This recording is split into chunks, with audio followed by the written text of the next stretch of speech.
Elantranı 1000 manat əlavə xərcdən qurtardıqda müştərinin. Deməli 2 doç motordur.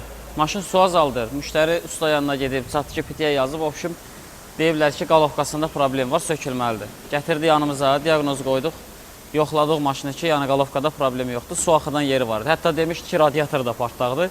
Neysə, su axıtma problemini aradan qaldırdıq. Sürdük, müştəriyə deyir ki, motoru sökməzə ehtiyac yoxdur. Hər şeyi yoluna qoymuşuq. İndi nə vaxtsa qalovkasını söküblər, bir dəfələ prokladkası dəyişilib. Yəni, mən heç vaxt hansısa ustanı pisləyəndə görənməzsiniz. Orada ki, mən hansısa ustanı pisləyən, belə iş görüb, belə iş görüb. Olur da yəqin ki, Hüseynlikə zada verib. Bir dənə gətir bura. Karterin hər yerinə yağ buraxır, bax. Buna bax, yağa bax burada. Bura bax, sən canım. Bax, belə iş olar, şurupla. Bunu, yəni adam müştəri pulun verməsə belə, adamın ürəyi gəlməz də, belə iş görsün. Elə bil qapı pəncərə yığırlar. Hələ burada 2 dənə 10 bolt var idi. Buranda çək. Burada da boltlar var idi.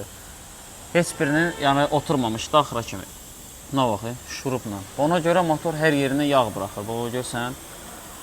Yəni bir sözlə işi bilənə gördürmək lazımdır. Bu işi hər gün görən adama gördürmək lazımdır ki, sabahsı gün yenidən artıq xərzə düşməyəsiniz. İndi misal bu müştəri bura gəlməsəydi, 2 dənə ustanın da yanına gedib, onlar da deyiblər ki, qalovka sökülməlidir. O da yəni ideal iş görmək üçün bilirsiniz də, motor tam sökülüb, 2 tərəfdən yonulmalıdır. O da ən azı 1000 manat çıxacaqdır.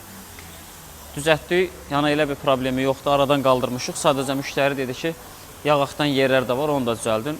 Və görürsünüz, bu maşınlar da hamısı, Hyundai Kia'larda qulluqlar olunur, orada da var, karokkası təmir olunur.